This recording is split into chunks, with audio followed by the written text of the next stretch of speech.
Welcome to Just Break Up, the podcast about love, heartbreak, and all the relationship advice you don't want to hear. My name is Sierra DeMulder. And I'm Sam Blackwell. And today we're going to answer a letter from somebody who is looking at that greener grass on the other side of the fence. Fuck that grass. Yeah, fuck that grass.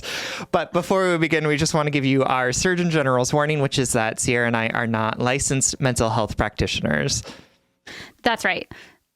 We are not professionals. We are not trained in any of this. So please take our advice as you see fit. We are only here to offer our very humble musings to hopefully shed some understanding and maybe some laughs on the incredibly rewarding, but mostly confusing experience that is love. Do you ever think about when you take breaths in our intro and outro and whether people can predict it? Because I do. I didn't, but and now you will. I'm so sorry for that intrusive thought that I just gave you. All right, it's Monday, so we're going to do a quick check-in topic before we dive into that greener grass question. Today's check-in topic is inspired by my real life and my internal struggle with intense shame and self-loathing. Perfect. Can't wait. Okay, so this is just briefly inspired by the fact that I took my dog to the vet this past week, and I had recently noticed that she has she used to have like immaculate teeth, and now there's a lot of plaque buildup. You know, her breath is getting bad, yada, yada. And I was just feeling wild about it. I was feeling so guilty, especially because I had this upcoming appointment. You know, my life is chaotic. I've got a toddler, you know, whatever. And I was feeling so guilty that my dog had dirty teeth and that I had to take her to the vet. I had to go to the principal's office, basically. Yeah. And I was feeling so much shame and anxiety about this appointment. I remember driving there and just driving in silence and being like, okay, Sierra, it's okay. Like deep breath, being ridiculously, inappropriately anxious for a vet appointment. I mean, meanwhile, my dog. Whenever I go to the vet, I am also super anxious. So I am with you on that. Man. Well, because cats don't like car rides either. So I put them in the little carrier, and they're both like, rah, rah. And I'm like, I'm sorry, I'm torturing you. I should have just taken some of Opal's sedative meds because she has some aggression issues. So she gets drugged before vet visits. Anyway, so we get there and the vet basically looks at her teeth and was like, yeah, they're dirty. They're getting plaque. Besides chewing on bones, which Temple, oh my God, not my daughter. Besides chewing, which Opal doesn't really like to do, there's not a ton you can do to prevent this. It's a part of their aging. She even said that she used to brush her dog's teeth and just realized it didn't have that, the output that it wasn't worth it, basically. She was saying that, and that, my dog's plaque was it was at a 1 out of a 4, and that we would monitor it, but that it's just kind of a part of dogs aging. Yep. And, especially with this modern diet and whatnot, she's not out there hunting with her wolf brethren anymore. Can't imagine Opal out there hunting with anyone. Oh my God. No, she would die immediately in the wild. Oh, absolutely. Just sadly looking at people being like, oh, what am I supposed to do? Is anybody going to hug me or feed me? Just trembling. Anyway, if you guys don't know, I have a very pathetic pit bull who's just so complicated. Very cute, though, and soft. So stupid cute. This is all to say, quick caveat before I keep going. If you're a vet tech or veterinarian or an animal person there who has opposing opinions, then my vet, I'm sorry. I do not want to know. Well, no, it's not. That's not that. I just maybe you're out there and you're like, oh my God, you could definitely do this. That's not what the point of the story right now. The point of the story is all of a sudden I was flooded with relief of oh my God, I had spent the weeks leading up to this appointment feeling like a bad person, feeling like I had failed my dog and really just internalizing that shame and literally imagining the conversation with the vet and how she was going to be disappointed in me, you know what I mean? And like make me feel I'm an insane person. But I think it's reasonable. It's not reasonable.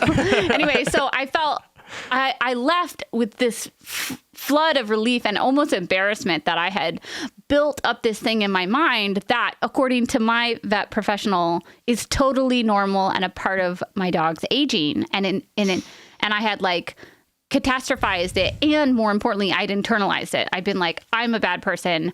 I'm failing my dog. I'm doing something wrong. And it left me with relief. And it also left me with thinking a lot about how I do this to myself and like how often we, letter writers included, make things our personal responsibility or internalize them or feel, insane amounts of shame over things that aren't necessarily deserving of that. You know what I mean? Mm-hmm. So I just kind of wanted to have like a casual conversation about that because I've been thinking a lot about like, okay, so the next time I feel that way, I'm going to try to stop myself and say, is this something I should feel bad about? And I think that if I was like thinking retroactively, I could be like, okay, so maybe you feel like you've been neglecting Opal a little because of the chaos of your life. And, you have a daughter now. Well, first of all, let's find out some more information, like let's talk to our vet mm-hmm. instead of feeling terrible right away. But really stopping myself and trying to ask myself in that moment, like, is this something that you should feel like a bad person over? Or is this something that you should feel guilt over or whatever? And you know what? Sometimes there's going to be yes. There's going to be a yes to that question. We are all flawed people and we all do things that we maybe wish we didn't or whatnot. And so if the answer is yes, then to what purpose are you going to feel bad? Like that feeling bad, I guess this whole thing made me think about how all of those feelings were just pointed inward. They just were like, I just felt bad. There was no action out of it. There was no growth or change on my part or accountability. It was just Sierra feels anxious and full of shame. And that goes nowhere. That has no purpose. Yeah. Do you know what I mean? So like if you are feeling bad, how can we put those bad feelings, how can we give those bad feelings a purpose? Like, how are we going to be accountable to change? How are we going to grow? Or how are we going to soothe or heal ourselves? I don't know. All over the place, but that's our check-in topic today. How I felt bad and don't want to feel bad anymore. Legit. I mean, I think, of course, I'm going to take it to like a societal level, right? Yeah, and great. think about the ways in which, like, particularly like in the United States, we live in this like personal accountability culture, right? Where it's like everyone, like we don't acknowledge the idea that like things are outside of our control and like everyone is responsible for their own shit. And then we can judge them when they don't take care of themselves in the way that we think that they should, or they have a dog with plaquey teeth or whatever it is. And so like we internalize that and like, oh God, I have a dog with teeth that has plaque on it. That means I'm a terrible dog owner. Right. And it's only my responsibility, right? Like it's totally in my control. And like, I'm the only one that has any responsibility towards it. And like, and I think that leads to a lot of things around like our own sense of shame and understanding of ourselves. And we forget the ways in which like, there's a bajillion things that are outside of our control that we can't spend time focusing on or thinking about because we're being drawn in a million different directions. And B, that like, there are for sure interdependent ways in which we are responsible for each other. You know what I mean? Where it's like, oh, I should have known that I should be taking better care of my dog's teeth, right? But then like we don't think about the idea that like, oh, actually there's like, can I rely on my vet to help me like do this or whatever it is, right? Or like, so I think about the idea that I like live in a neighborhood where we all own our own lawnmowers, right? Why? Oh, I love that. I love that. Right? We all have lawns that need to be mowed, but we're not all using our lawnmowers at the same time. So why do we all have garages that all have a single lawnmower in them? It doesn't make any sense. And yet, like, I can't imagine another way of doing it. You know, like, I know. What would the logistics of that be like? Or like, oh my God, I would have to talk to somebody, or like, you know, and the same thing of like, you know, when you see people's sidewalks that aren't shoveled, and like so many times my immediate response is like, oh my God, I can't believe this person didn't shovel their sidewalk, as opposed to thinking like, I don't know what the story of this person is and why they are or are not shoveling their sidewalk, which may be because they're dicks who don't care about people, but it's probably because they're not home, or they have other things to do, or they have a disability, or whatever it might be. And my response is never to say, oh, maybe I should help this person by shoveling their sidewalk for them. You know what I mean? I'm just like, we went way off what you were talking about. I love it. I'm here for that. But I'm just thinking about this in the context of like, of this idea of like, we're all personally responsible for ourselves. We all have ownership over everything that belongs to us, and that we have no accountability to each other, or the idea that like, your dog's teeth are for sure your responsibility. And also they're not your sole responsibility. Like the only thing you need to worry about. And also there are people who can support what it looks like to have your dog teeth cleaned. You know I think you're touching on like a vague point that I was trying to get to is like the diagnosis that we often do in our minds when something's wrong, right? Like the scenarios that you just painted for me is like, oh my God, I see somebody who didn't shovel their sidewalk. They're a terrible person.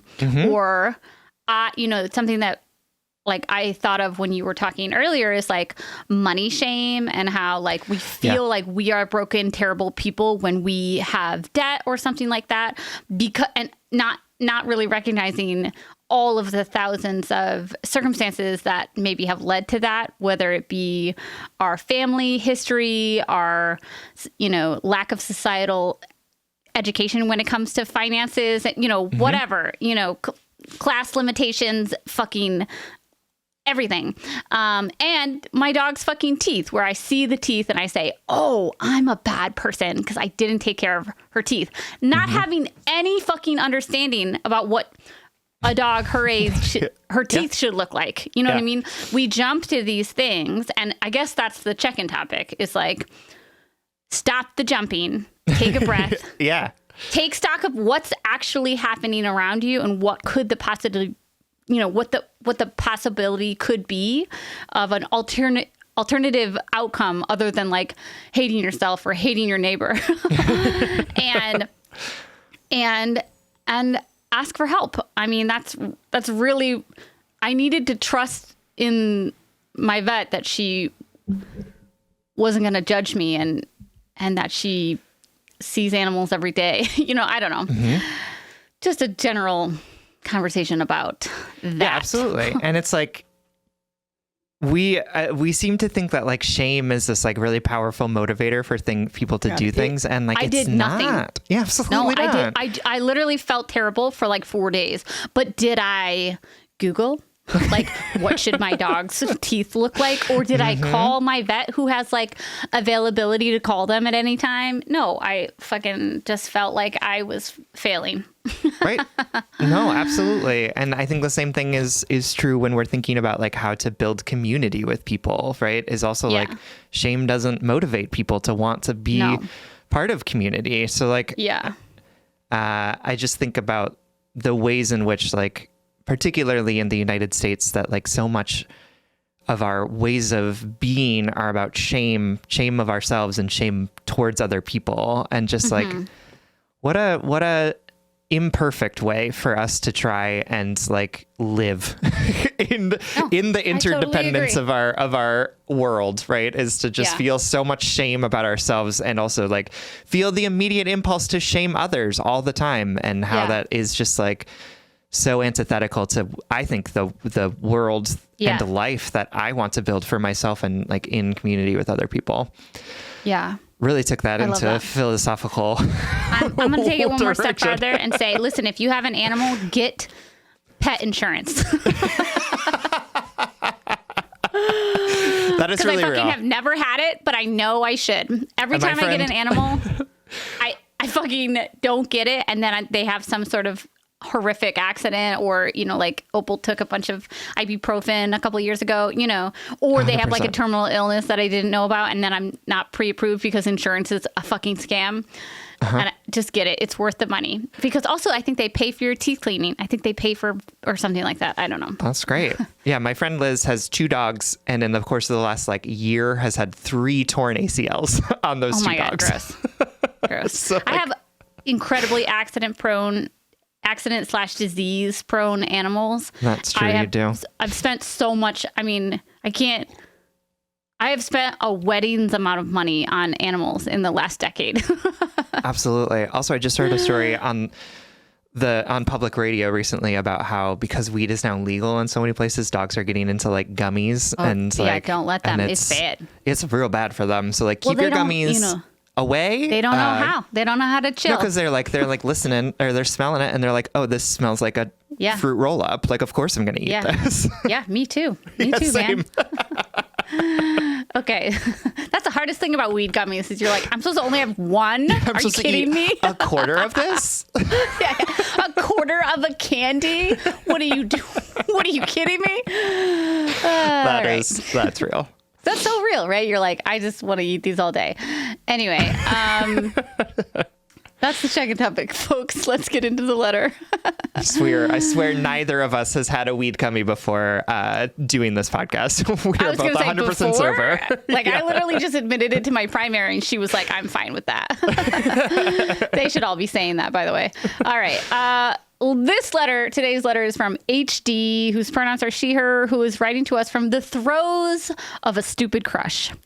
Hey, y'all, I'm hoping that you can share some of your signature words of advice and or tough love to help me through the pickle that I now find myself in. I, she, her, have been dating my wonderful partner, he, him, for just over 2 years. We recently moved in together. This is by far the healthiest relationship I've ever been in. We communicate through issues, support each other in so many ways, and continue to have amazing sex. Here's the issue. Recently, I developed a crush on someone else. It was just a normal, innocent crush until my friend let it slip that this person was absolutely crushing on me too. Now it feels debilitating. I can't stop thinking about this person, fantasizing about them, and going through all the what ifs in my head. What if we'd met when we were both single? What if I'd be happier in the long run with this other person? I started doubting aspects of my relationship that I never give a second thought to before. Example, my partner definitely doesn't want kids. I still might. And getting into arguments over little things I've never cared about before, like clothes on the floor, dishes in the sink, etc. The truth is that there are some things in this relationship I wish were different. I wish we went out more, traveled more, took more risks together. These are things I can see doing with this other person more so than with my partner, but I'm probably just idealizing. It feels like cheating to even think so much about another person, and it leaves me feeling guilty and awful. I love my partner and the life we built together, and the idea of hurting him in any way makes me sick to my stomach. I thought this crush would just subside, but it hasn't. I know that every relationship is imperfect, and a relationship with my crush would just have its own problems. Is it just a bad case of the grass is always greener? How do I work through this / let go of this? Should I? Is it just a passing infatuation, or is it telling me more about my current relationship?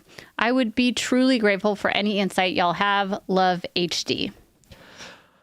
All right, HD, thank you for writing and for trusting us with this question. I think that it's really normal that people develop crushes on other people when they're in relationships, right? And I think that there's kind of like this idea that we have that when we meet our person, that person will be our forever. We won't want anything outside of them. They will be absolutely perfect for us. And we couldn't imagine something else. And I would say that for the vast majority of people, that's probably not true, right? So I think that it's normal to develop crushes on people that you know are not for you, or that like are kind of, where you're sort of looking at it and being like, wait a minute, is this real, or is the grass, am I looking at the grass on the other side of the fence and thinking it's greener than the grass in my yard? But that doesn't mean, even though this is normal, doesn't mean that it's not hard to navigate, right? And our stupid little bodies do things that like don't compute with what our brains Stupid. are thinking.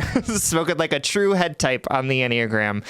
And I know that it's really hard to like navigate this flood of emotions, feelings, brain chemicals, all of that stuff that are happening to you when you're in space with this really cool person or thinking about this really cool person and looking at the very real reality of your current partner, right? You're looking at the ideal picture of this person who could be perfect, and you're looking at the reality of what your partner is. So we're going to get into some ideas, some thoughts, suggestions about how you might sort of redirect some of this attention or some of the ways in which your brain is going down these paths. Before that, we're going to take a quick break. All right, my darling. Thank you so much for writing and trusting us with this letter. As Sam said, crushes are absolutely normal. You're not cheating on your partner by having all of these thoughts. And you're especially not cheating on your partner by thinking, do I want to be with this person? Like we have to grant ourselves the ability to question. We all do that. We do that in the happiest relationships. We say, is this where I want to be? And hopefully we say yes, or we can assess points in a relationship that we want to work on or address. I think the tough love of this letter is literally going to be oftentimes to move beyond a crush. It's not to say, oh my God, I don't feel this way anymore. It's to say, I'm going to stop entertaining this. Like the tough love I have to give you is tough love I've had to give myself, of saying, I'm going to put my energy, my thoughts towards where I want to be. You know what I mean? And I know it's easier said than done. I know that takes, not only is that it takes a lot of like mental work and toughness to do that, but sometimes like if this crush is in your life, like they're just in front of your face all the time. So it's like really hard to not think about them. But I have had to learn over, decades of having crushes that fucking ruined my life. Or like having crushes that I didn't want to have. Yep. that you are capable of preventing yourself, like putting up some roadblocks between that person and you and your thoughts about them. I'm all here for daydreaming. I'm even here for fantasizing. Like to me, that's not cheating, but it's obvious that this crush is making you second guess where you are right now. And even if that's true, even if that's valid, like you said, this crush is making me look at my current relationship differently, then let's go to the source, which is the relationship. We think it's the crush. We think it's the shiny thing or the greener grass. Being like, oh my God, look, that grass is so green. What if I was on there? Like, what would it feel like? I bet there's no bugs. I bet there's like 4-leaf clovers everywhere. And we look down at our feet, and the grass is like sun stained and there's bugs everywhere and there's no 4-leaf clovers and like a dog has shit over there. You know what I mean? Or maybe we're just like bored of this grass. The problem then isn't the greener grass, right? We have to look at our own grass and say like, okay, well, what is missing that I don't feel this way about that person anymore? And obviously a crush to a partner, there's no comparison, right? You don't know your crush intimately. You don't know what it's like to live with them. And to be honest, like I hear you on wanting like more excitement and adventure with your partner. But that does fade, especially with cohabitation, because you're with somebody 24/7 and you're going to see them in the most boring part of your day. You're going to see them when you're brushing your teeth and getting ready for bed. So of course there's going to feel like a lack of adventure in literally the source of your stability. But yeah, so what are the mental roadblocks that you can put between you and this other person? And how can you pivot the energy away? Like literally, I'm thinking about this person. Nope, I'm going to pivot and I'm going to think about my partner, and not to idealize your partner either, but to say, okay, there are things lacking in this relationship. How can I address that grass first before I decide that I want to like skip pastures? Yeah. Yeah, absolutely. You know, you asked this question of like, is this just a passing infatuation or is it telling me more about my current relationship? And I think both, right? I think that that it's probably something that's like many of us do, where we meet a person and we're all just like, woohoo, yeah, this sounds great. And then, you know, they do something or they say something or you see them in a particular light and you're like, oh, this adds more realism to who they are. And you know, that makes it easier for us to be like, yeah, okay, they're great, but also like we wouldn't work out or whatever it might be, right? Right. But I do think Sierra's right that this is maybe telling you something about your own relationship, and maybe that can be a helpful thing to look at it and be like, okay, you named some things here that you would like more of, right? You want to go out more, you want to travel more, you would like to take risks more.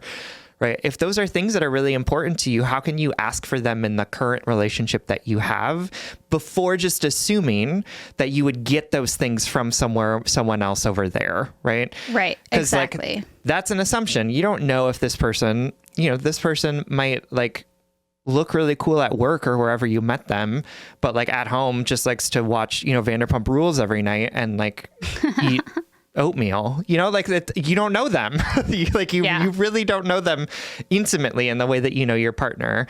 And what can sometimes be helpful about these situations is that it can tell us a little bit of something about what we might be missing or what we want more of or less of from our current relationships.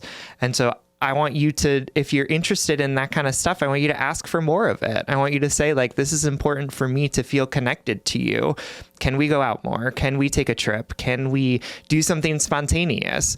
While also recognizing that, like Sierra said, spontaneity isn't going to happen 100% of the time, right? Like traveling isn't going to happen 100% of the time. Going out is not going to happen 100% of the time. Like, you know, we can make commitments to doing that, but in partnered relationships, especially where we live together, like a lot of it is, like Sierra said, watching TV or brushing our teeth or sleeping, right? Like all of those things that are necessary for our bodies to continue. So I think as you are like sort of looking at this person and being like, they're perfect, they're amazing, they're wonderful, like I could do all of these different things with them. What I want you to do is I want you to look more at the things that you're looking for and less at the person, right? Like less at the idea that these things are tied to a particular person. Because your partner might be really capable of doing more of the stuff that you would like to do, right? Doing things that are going to make you feel more seen, more loved, more appreciated in this relationship. And I don't think you owe it to your partner to give them a chance to do this, but I do think that you owe it to yourself to give yourself the opportunity to invest in a relationship that is important to you, that is in many ways really fruitful for you, that has a lot of good things going for it, rather than just saying like, oh, we're not going out enough more as I would like to, and they leave dishes in the sink, so I don't think this is a relationship for me. And instead say, this is a relationship for me in a lot of different ways. Are there places where I can look to improve or ask for more of what I want or need, rather than thinking that there's going to be some sort of like perfect person out there who's going to be able to provide everything that you need without you asking for it, or without some sort of sacrifice, or without going without something that might also be important to you. Yeah.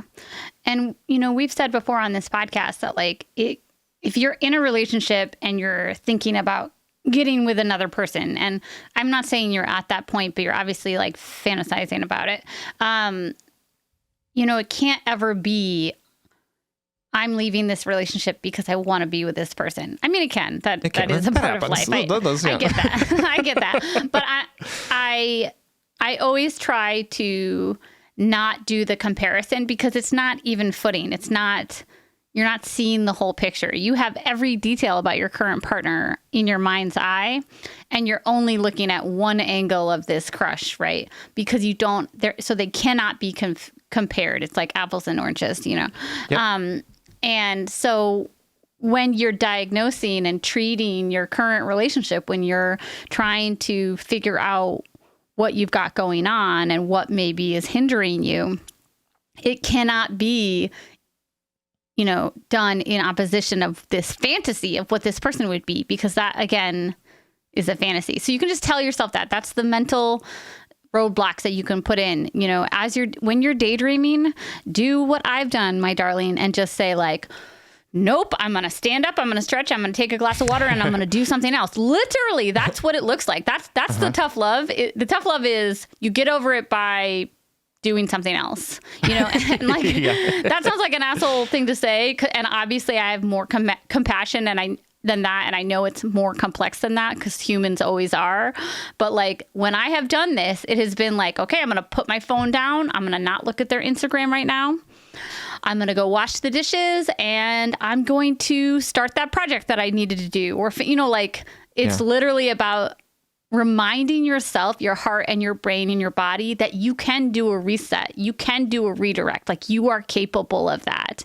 And you really owe that to yourself. Like Sam said, maybe you don't owe it to your relationship, although like we can argue that you do, like, but you owe it to yourself to do that pivot so that you're not getting rid of a good thing because of the fantasy of a better thing.